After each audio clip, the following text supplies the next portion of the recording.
السلام عليكم. اسمي نيفين وأنا امرأة في 31 من عمري. كتب القدر لي الزواج منذ 10 أعوام من ابن خالتي أحمد، ورزقنا الله بولد وبنت، وأصبحت أتمنى لو أن السعادة يمكن أن تدوم هكذا بلا منغصات. كنا مثالاً يحتذى به في التفاهم والاحترام، وكان الجميع يغبطني على هذه الحياة الهادئة المستقرة. كنت أظن أنني امتلكت مفاتيح الحياة الزوجية الناجحة، فأنا بطبعي مسالمة وأكره المشاكل، وأسعى جاهدة لإطفاء أي خلاف في مهده قبل أن يستعر. كنت أعتقد أن هذه هي قمة الحكمة والحب. أحمد كان لا يعود من عمله إلا وأنا في انتظار حكاياته وهمومه، وكنت أخصص له الجزء الأكبر من وقتي بعد الأطفال والمنزل. كنا نحرص على إحياء المناسبات الخاصة، خاصة ليلة رأس السنة، حيث كنا نخلق عالماً خاصاً بنا مليئاً بالسهر والأنس والأحاديث التي تلامس القلوب. كنت أعتقد أن هذا الرابط المتين سيحمينا من أي شر، لكن مؤخراً بدأت ألمس تغيراً غريباً في سلوك أحمد.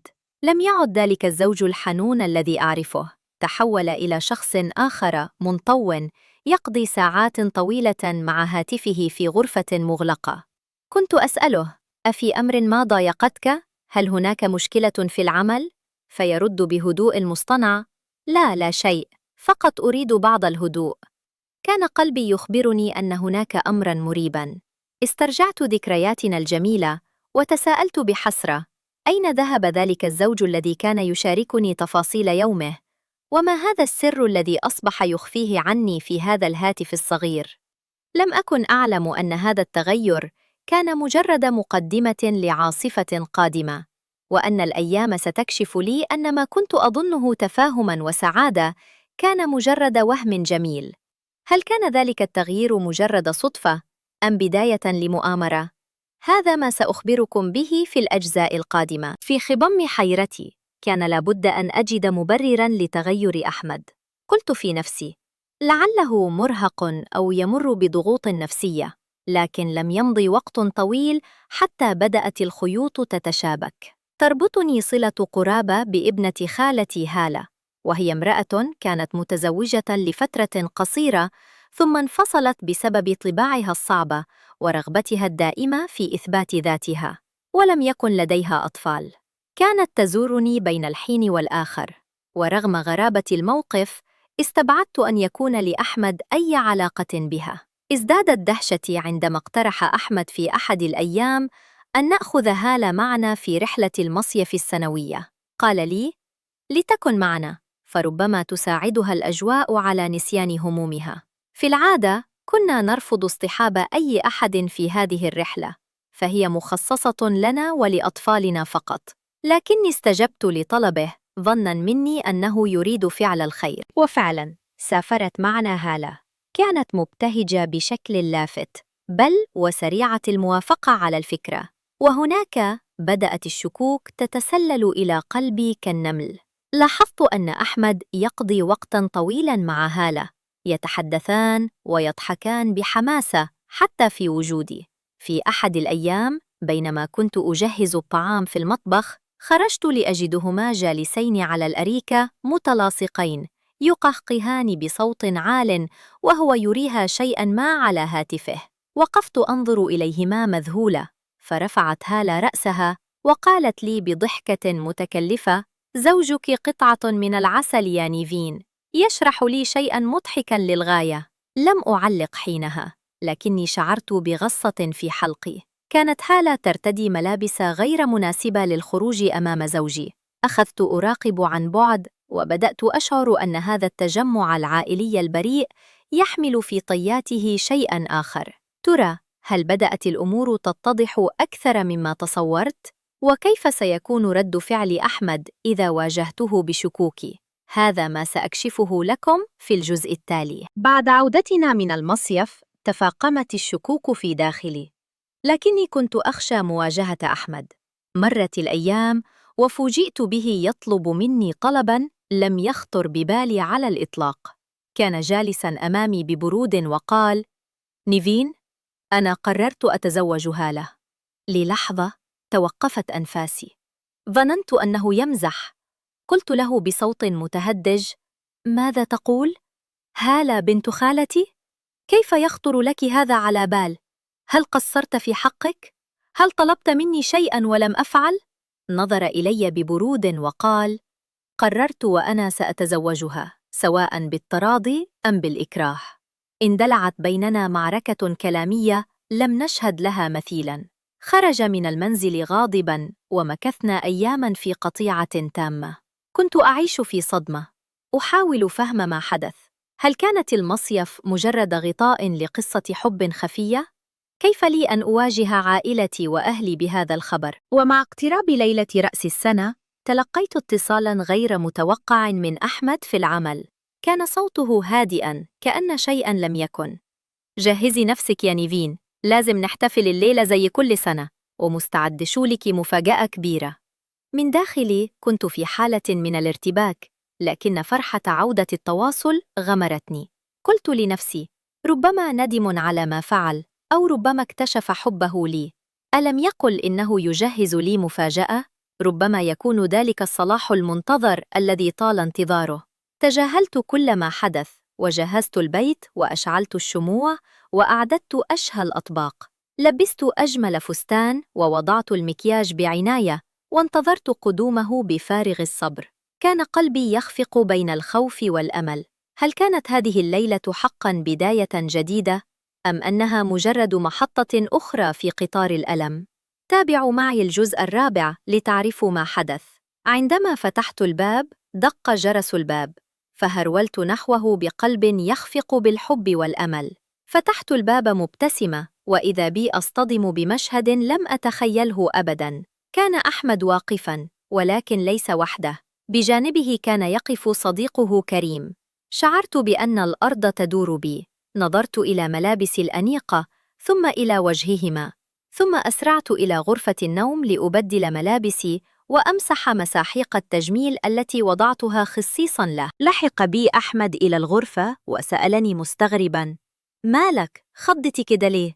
قلت له وأنا أحاول تمالك أعصابي: معقول يا أحمد في ليلتنا الخاصة تجيب معاك صاحبك؟ أنا جهزت كل حاجة ليك إحنا الاتنين. قال بهدوء: أيوة، ده صاحبي كريم اللي دايماً عنده مشاكل مع مراته. قلت ناخده معانا عشان نروق عليه شوية ونحاول نصلح بينه وبين مراته. زاد غيظي، لكني لم أستطع الرفض، فالأمر واقع. لبست ثياباً عادية وخرجت أرحب بهما. بدأت الحديث مع كريم وقلت له: لا تحزن، سأتصل بزوجتك وأحاول التوفيق بينكما، أعطني رقمها. نظر إلي كريم بنظرات غريبة من فوق إلى تحت، والتفت إلى أحمد قائلاً: يا بختك يا أحمد بمراتك دي، حنونة وجميلة. حاولت أن أجاري الموقف، وبدأنا نجلس ونتحدث. فوجئت بأن كريم أحضر معه مشروبات غريبة لم أرها من قبل. بدأنا نتناولها، وشعرت بعد قليل بدوخة شديدة وثقل غريب في رأسي. كنت أشعر أن جسدي ليس ملكي. أحمد نظر إلي وقال: يلا بينا نلعب لعبة حلوة في أوضه النوم.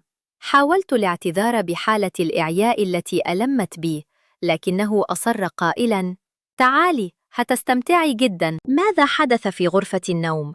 ومن كان اللاعب الحقيقي في تلك اللعبة المزعومة؟ هذا ما ستكشفه الأحداث في الجزء الخامس. دخلت غرفة النوم وأنا بالكاد أقوى على الوقوف. أطفأ أحمد النور وقال لي: هعمل لك مفاجأة جميلة، لكن لازم أعصب عينيك الأول. كنت في حالة من التخدير والضعف، فوافقت دون وعي. ربط قطعة قماش على عيني، ثم همس في أذني: لا تخافي، أنا معك. أطفأ النور، ثم سمعت صوت الباب يفتح ويغلق. بقيت لحظات في الظلام الدامس، أنادي باسم أحمد، فيرد من مكان قريب: أنا هنا يا نيفين. بدأ شخص يتعامل معي بطريقة غريبة جداً لم يعتدها أحمد من قبل. كانت تصرفاته فظة ومختلفة تماماً عن زوجي الذي عرفته طوال 10 سنوات. قلت في نفسي: لعله تأثير المشروب الغريب الذي تناوله. أو لعله يحاول تجديد العلاقة بيننا بطريقة مبتكرة. بعد فترة فتح النور وفكت العصابة عن عيني. صدمتي كانت هائلة. لم أصدق ما رأته عيناي. كان أحمد واقفاً في زاوية الغرفة يصورني بهاتفه، وبجانبه كان يجلس كريم. نعم، ذلك الشخص الذي تعامل معي في الظلام لم يكن أحمد، بل كان كريم. استبد بي الرعب والغضب. صرخت في وجه أحمد: ماذا فعلت بي؟ كيف سمحت لنفسك؟ رد بكل برود: أيوة، أنا صورتك، عايز إيه بقى؟ انهار عالمي في تلك اللحظة. شعرت أن أقرب الناس إلي قد دبر لي هذه المؤامرة البشعة. نظرت إليه باكية: كل ده عشان تجبرني أوافق على زواجك من هالة؟ نظر إلي بابتسامة شريرة. ممكن. تركت الغرفة وأنا أبكي، وأغلقت على نفسي باباً آخر. شعرت أن الحياة توقفت عند تلك اللحظة. لم أعد أثق بأحد ولا حتى بنفسي. أصبحت عالقة بين جحيم الخيانة وجحيم الابتزاز. ماذا أفعل؟ وكيف أتصرف مع هذا الزوج الذي خان ثقتي بأبشع صورة؟ هذا ما سأرويه في الجزء الأخير. منذ تلك الليلة المشؤومة وأنا أعيش في جحيم لا يوصف. أحمد لم يعد يتحدث معي بشكل طبيعي، وأصبح يلمح بين الحين والآخر أن التسجيل الذي بحوزته سيبقى سلاحه الوحيد لإجباري على قبول زواجه من هالة. كلما حاولت الحديث معه عن خيانته كان يرد بجفاء: أنت السبب، لو وافقت على الزواج من البداية ما كان حصل اللي حصل. أصبحت لا أثق في نفسي ولا في من حولي. الابتسامة التي كانت تعلو وجهي طوال 10 سنوات انطفأت. أولادي يسألوني: ماما مالك؟ ولا أجد جواباً. أخاف أن أفضح أمر أبيهم أمامهم، وأخاف على سمعتي إذا ما نشر هذا الفيديو. كما أن نظرات الشفقة من الأهل والأصدقاء ستكون أشد قسوة من الخيانة نفسها. تأملت حياتي طوال الفترة الماضية، وتساءلت: هل كان حب أحمد لي حقيقياً يوماً ما؟ أم أن كل ما حدث كان مجرد مسرحية؟ كيف لشخص عشت معه 10 سنوات وأنجبت منه طفلين أن يخونني بهذه الطريقة البشعة؟ هل كانت رحلة العمر كلها خدعة؟ لم أعد أعرف الحقيقة من الزيف. الآن أقف على مفترق طرق بين احتمالين كلاهما مر. فإما أن أوافق على زواجه من هالة وأعيش مع زوج يشاركني مع امرأة أخرى، وأحتمل نظرات الشماتة منها ومنه، وأعيش بقية عمري مع رجل فقدت الثقة به تماماً، وإما أن أطلب الطلاق. ولكن ما مصير أولادي؟ وما مصيري أنا؟ وما الذي يمنع أحمد من نشر ذلك الفيديو إذا تركت المنزل؟ أنا حائرة، لا أعرف ماذا أفعل. أناشدكم يا من تستمعون إلى حكايتي أن تشاركوني رأيكم. ماذا تصنعون لو كنتم مكاني؟ كيف أواجه هذه الأزمة؟ هل من حل يخرجني من هذه الورطة دون أن أخسر أولادي أو كرامتي؟ أرجوكم لا تبخلوا علي بنصيحة. أتمنى أن تشاركوني رأيكم في التعليقات، فكل كلمة منكم قد تنير لي طريقاً في هذا الظلام الدامس.